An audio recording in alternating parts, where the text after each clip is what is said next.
Your welcome back to the channel. Ew, that's cringe. I'm just gonna start saying your.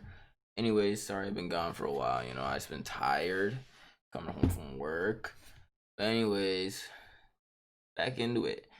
Craziest NBA body transformation. I wanted to watch this a while ago, but I just been too lazy. Check it out. One would think that athletes are in tip-top shape nonstop. all the time and have a six-pack 365 days a year. However, that's just not the case, and NBA players are susceptible to huge variations in size during their playing times. Some add strength and bulk up, while others slim down and look like half the men they used to be. And then there are also players who change their entire physical appearance and become unrecognizable. Here are the craziest body transformations in NBA history. Marc Gasol.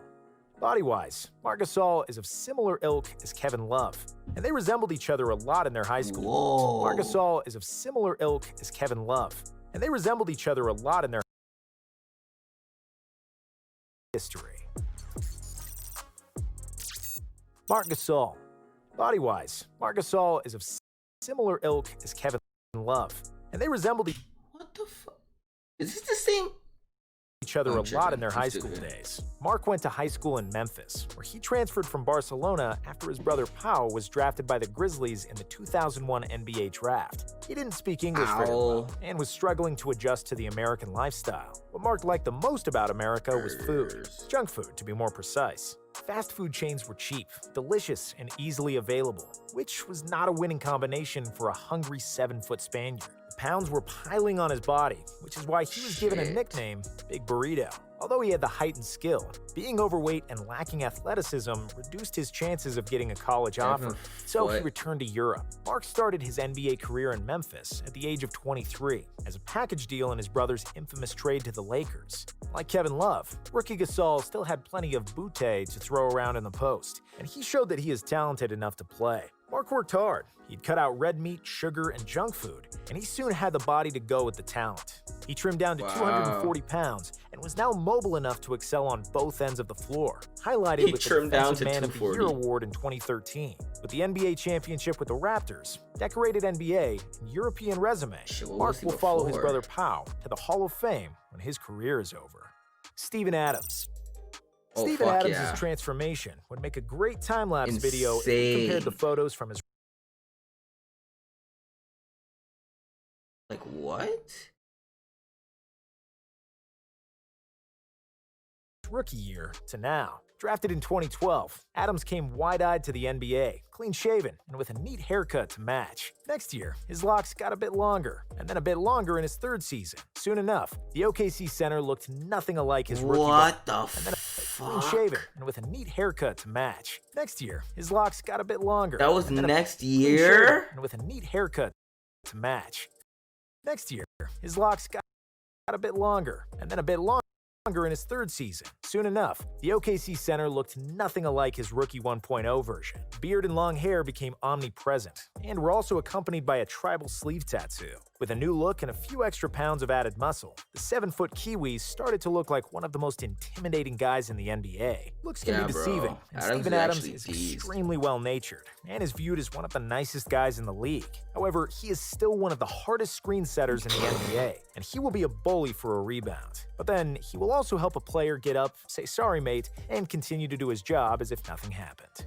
Giannis Antetokounmpo. Yeah. Finding Giannis is an excellent TNT documentary of Giannis Antetokounmpo's upbringing, and we made a shorter video about him as well. As a teenager in Greece, Giannis was often underfed, and he had worked on the streets of Athens since he was a kid, helping out his parents to put food on the table. Basketball was his way out of poverty, and at the age of 18, he was 6'10", weighing only 190 pounds and looking extremely skinny. Fast forward parents to put food on the table. Basketball was his way out of poverty, and at the age of 18, he was 6'10", weighing only 190 pounds and looking extremely skinny. Fast forward 7 years, and he was the most athletic 100 pounds and looking extremely skinny. Fast forward 7 years, and he was the most athletic guy in the league and reigning NBA MVP. Giannis grew an inch and had put on at least 50 pounds since he got to the NBA, and is known to be one of the hardest workers in basketball. Still only 25, Giannis has a chance to become one of the greatest players to ever touch a basketball.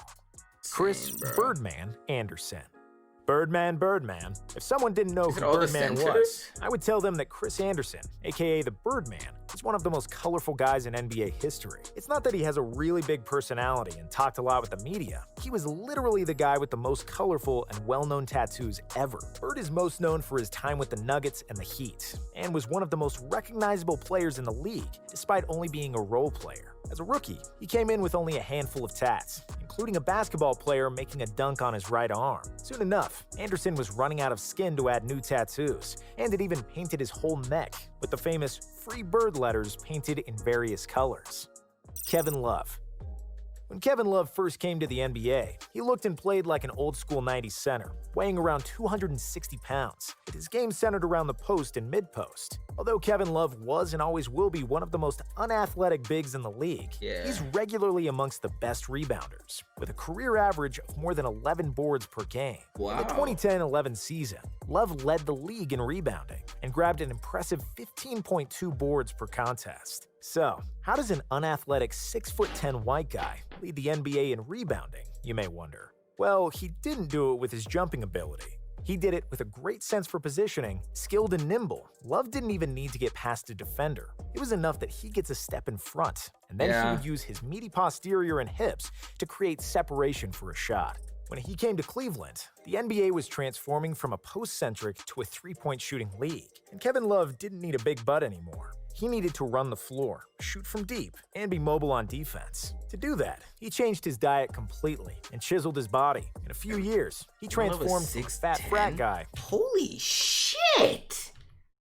Diet completely and chiseled his body. In a few years, now he's beautiful, no homo. He transformed from a fat frat guy to a GQ model. He was still fairly unathletic, but his body transformation helped him make the biggest defensive stop of his career and push Cleveland to their first championship in 52 years. Joel Embiid. When Joel Embiid was eating burgers on the bench before the game, the public was divided. Should he eat something more healthy? Or is it alright because he is such a huge guy who burns tons of calories? The truth was somewhere in between. And there was no problem for Joel to eat hamburgers because he's a tall, muscular guy who spends north of 4,000 calories on game day. Still, Joel hasn't always been in the best shape and could benefit from shedding a few pounds. It's a 180-degree turn from his teenage years when he just started playing basketball. At the age of 16, Embiid was looking nothing like his present bulky self, and he had struggled to gain weight. It took a while for Joel to fill up his 7-foot frame and an enormous 7'5" wingspan. However, with a lot of time in the weight room and fast food restaurants, Embiid got swole and is now one of the most powerful players in the league. Crazy. Who often bullies smaller players with sheer size and strength. Shaquille O'Neal. There were a lot of big guys in the NBA, and then there was Shaq. There have been taller, more athletic, and heavier players than him, but nobody combined those three attributes as the Big Diesel did. Standing at 7'1" and weighing more than 350 pounds, Shaq was the most destructive force the NBA has ever seen. However, it didn't all start that way. O'Neal came into the league as a lean center who could run the floor. He weighed 290 pounds as a rookie, and in his prime, he was pushing 340. In his later years, he ballooned up to almost 400 pounds, which took a toll on his knees and feet. If he started to lose weight after the three-peat with the Lakers, he could have been even more dominant, and maybe could have even won more titles with gaudier stats. However, it's hard to say something bad about his career, as he is, without a doubt, one of the 15 best players who ever played the game. Easily. James Harden.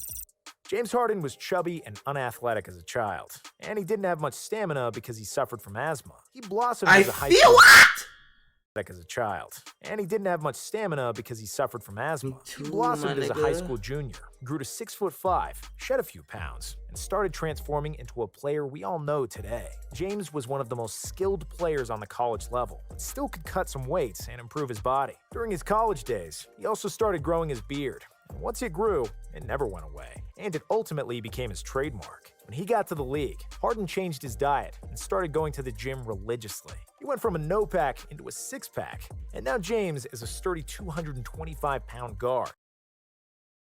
That's fucking nuts what he used to look like without the... Holy shit, that's what he looks like without the beard?